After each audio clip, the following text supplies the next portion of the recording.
All right, this week we are unpacking some fresh data showing the economy slowing down, inflation still being a bit sticky, and what that means for investors.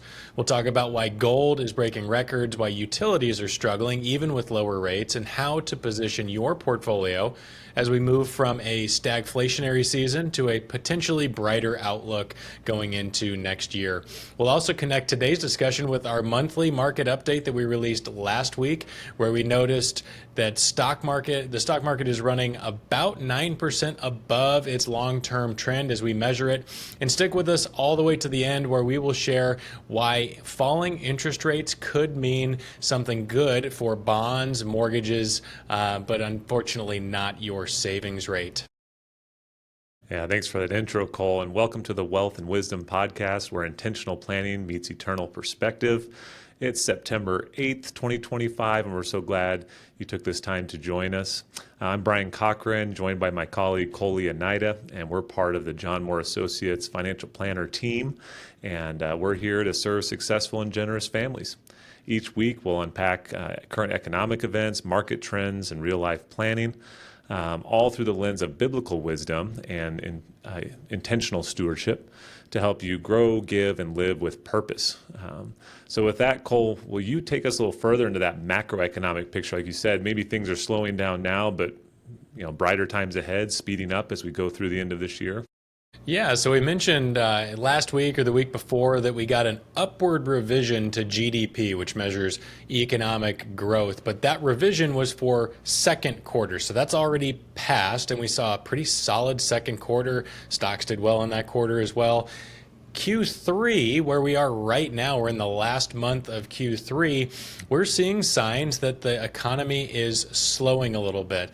We won't know that GDP number until this is already passed, though it is looking like growth was good. It's not as good now, and our anticipation, based on the numbers, is that growth should accelerate going into fourth quarter and the first quarter of 2026. And the reason we say that growth appears to be slowing right now is that we got a very poor jobs number last week. This is what the market was really looking at. We added only 22,000 jobs in August. This is well below expectations and well below what the monthly average has been. We also saw unemployment tick up to about 4.1%. We also saw a little bit of cooling or slowing down on wage growth. These are all negatives for the economy. However, the market took it as good news. This is a bad news is good news kind of situation, because this means that the Fed is highly likely to cut rates in September. Now, the bond market had already been pricing that in, but last week's job number really solidified that. And now we're seeing the bond market actually move. We saw a drop in rates last week, which I know we're going to unpack a little bit more. But on the macroeconomic side, we also saw the services side of the economy that is still expanding, which is good because that drives most of our economy, though it's expanding less fast. It's slowing down a little bit, though it is still a positive number. The manufacturing side remains in negative territory, still contracting, which is not a big drag on the economy, but it's noteworthy. This is pointing us to the idea that right now we're seeing growth slow and we're seeing inflation ramp up, and that is exactly what stagflation is. This is something we've all been a little bit nervous about. I know investors caught a lot of headlines, a lot of news time. However, it could be a short period of stagflation with that slow growth and accelerating inflation. The good news, as I've already alluded to, Q4 of this year and Q1 of next year are projecting to be better quarters on the growth front. They're going to have different inflationary themes more than likely, but we should see growth start to reaccelerate, which is a positive for markets. And we're already seeing a little bit of rotation towards stocks and market segments that might do well in an accelerating growth type of economy. So, Brian, do you want to share a little bit more about unpack what the market has been doing recently in light of that economic data? Yeah, anybody who looks at their statements on their investments or follows the market has seen stocks rise for the last few months now, kind of on the back of bad data. Like you were saying, the bad news is good news mood is definitely in the markets. And we've seen this before in prior years where everyone gets focused on the Fed. The Fed has to see a breakdown economically to cut rates and stimulate, and we're seeing that. But it's not just the Fed. Cole, we were talking this morning in our investment committee about how earnings are starting to really accelerate. Earnings forecasts, I should say, are starting to accelerate for the next 12 months. So we're starting to see that companies are projecting not only more sales, but more profit. So that's a good news piece for the market, and the market responded pretty aggressively. We have continued to see a broadening of the market with some smaller companies doing well. So it's a good market to participate in stocks and be a diversified investor, but stocks aren't the only thing working right now. We saw gold race higher, bonds went up, which means interest rates went down. An important relationship to keep in mind there, right, Cole? So here we're in this shifting environment where interest rates are expected to go down.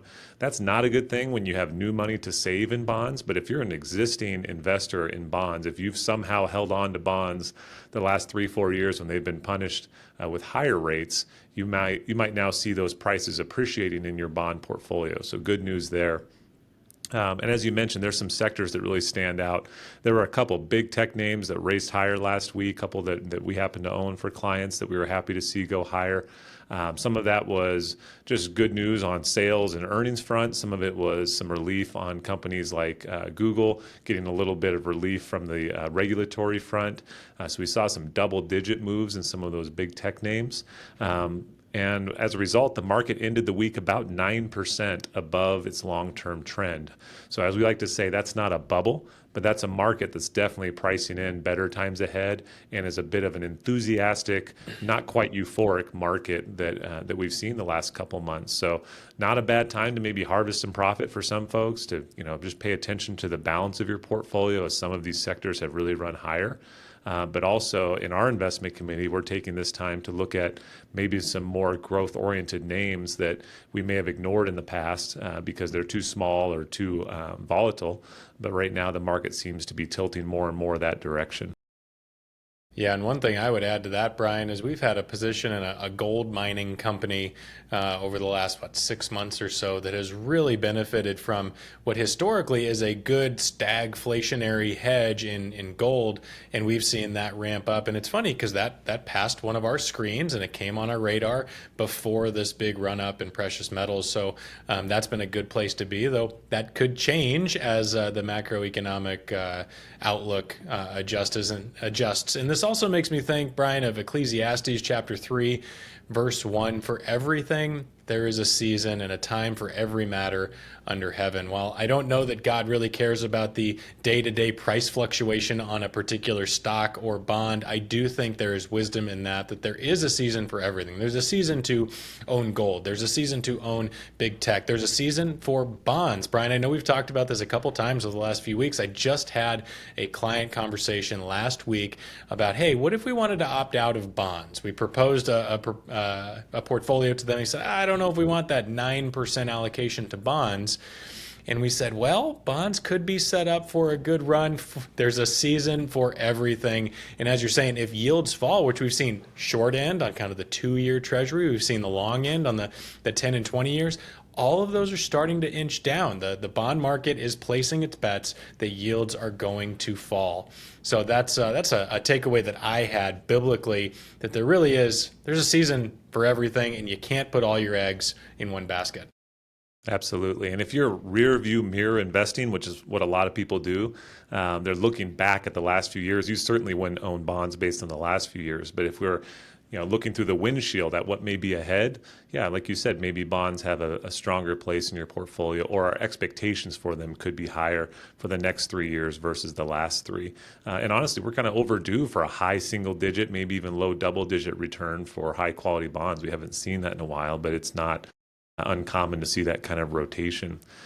So all this brings up some planning perspectives we talked about today, Cole, and thinking about lower interest rates ahead, thinking about precious metals. We talked about that today, and taxation of precious metals. There's some different topics that popped up. One thing we discussed was with the 10-year treasury dropping pretty significantly last week. That is highly correlated to mortgage rates. So Cole, do you want to talk more about sort of how that might affect the way homeowners or people who are thinking about buying a home might benefit from this new interest rate shift? Yeah, we did see the 10-year drop pretty dramatically, closed right about 4%, which is the lowest it's been in a long time. And what that should mean, that should filter into mortgage rates falling as well. And that was true again on Friday. We saw the largest one-day drop in mortgage rates in over a year. Now, that still means they're elevated, but when we see a drop in rates, especially a fast one like that, we'll normally see in the weeks to come an uptick in mortgage applications, an uptick in maybe new home purchases or secondary home purchases. So we'll keep an eye on that real estate data. But what our expectation is if rate cuts really do come to pass and we see mortgage rates start to decline, there's a huge pent up demand for residential housing. There's a bunch of people that have been stuck in their home because their rate is so low and their payment is so affordable, and they can't go make that lateral move or that move up because it's just cost prohibitive. So we could see a big influx of demand if what we're thinking will play out, or what the bond market is telling us is going to play out with yields. We should see a big uptick in residential real estate activity, among other things. But that can also filter into other areas. Think of some of the home improvement type stocks, or some of the consumer discretionary or furnishings, things like that. When people go buy houses, they then have to do the things that go along with moving into a new house. So there's ripple effects through all of this. And if we're projecting growth in the economy and we're projecting a drop in rates, which I will add is abnormal to cut rates in a growing economy. The reason that the market is expecting this is because the dual mandate on the Fed, stable prices, which is inflation, that's ticking up a little bit. We discussed this in the last couple of weeks, and also full employment, but they put a little bit more emphasis on the employment piece. When employment's going the wrong way, they feel the need to cut rates. That's why the market is fairly certain that we're going to get a rate cut next month. But if we do get a rate cut during a growing or accelerating economic environment, that could be really good news for asset prices. Think stocks, think real estate, think things like potentially even cryptocurrency. It's not old enough yet, but things that can go up when we're seeing accelerating growth.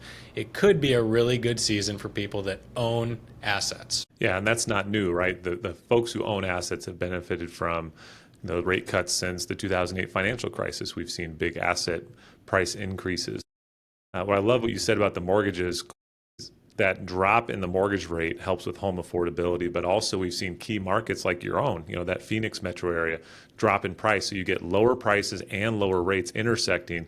We may have a whole new group of first-time home buyers, or like you said, people who've been feeling a little stuck in their home that can now start to become more mobile. And that activity alone, even if home prices aren't going up, that activity in the housing market could be another boost to the economic growth piece that we're talking about for the next 6 months plus.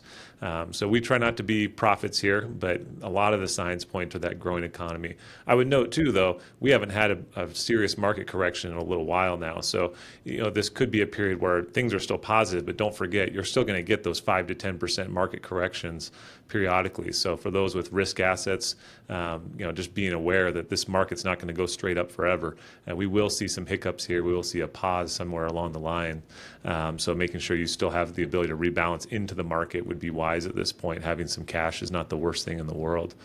So for investor takeaways, again, probably lower yields ahead. Probably still some aggressive growth in the market for the short term, with more emphasis on small and more high, what we call high beta, more high growth, high volatility names, as opposed to more, your consumer staples and the safe names out there. Anything else, Cole, that's a big takeaway for folks today, just based on what we've seen in the last week or so? I just think when we're looking at a potential shift here, and there is uncertainty, we're seeing a lot of volatility. We haven't mentioned this yet. There's a lot of volatility in the bond market right now because we're seeing big moves. And while stock volatility is pretty suppressed right now, we've just been reminded repeatedly to stay diversified. Don't push all the chips or all the eggs into one basket. Make sure you're staying diversified, keeping that cash, even though it might not yield as much as it used to, keeping that cash available and making sure that your investment plan fits within your financial plan. That is a big thing. Don't just chase the hot stock or have that fear of missing out. Make sure that your investment strategy fits within the larger confines of your financial plan, and don't get too caught up in, hey, gold's gone up, 50%, I want to go buy gold. Well, maybe that doesn't fit in your plan. So making sure that your investments fit with your plan, making sure you have ample cash to weather whatever storms may lie ahead. Just because we're projecting something certainly doesn't mean it's going to happen. As John Moore would often remind us, the biblical punishment for prophecy gone wrong is death by stoning. So don't take any of this as prophetic language from either of us. We're just telling you what the data is telling us and trying to make our best estimations as to where things might head from here. So that would be my encouragement to anybody listening. Yeah, and I would close with a reminder that cash principle you're talking about there is 3 to 6 months of reserves for emergencies, but also any money you plan to spend in the next 12 to 18, or for a conservative person, even 24 months, should be out of the market and in cash. Even if those yields are declining. That was the rule when cash was 0% from 2009 till 2020. That was our general rule of thumb: is you don't want money at risk that you need in the next year or two, because the market can be so uncertain and volatile in short periods. So yeah, like you said, no matter how rosy the picture ahead, we still want to abide by those strong principles of preservation and safety and liquidity on our cash reserves. So that's a huge takeaway. So I think that's great, Cole. Thank you for summarizing that. And I think folks can come back next week and learn some more, right?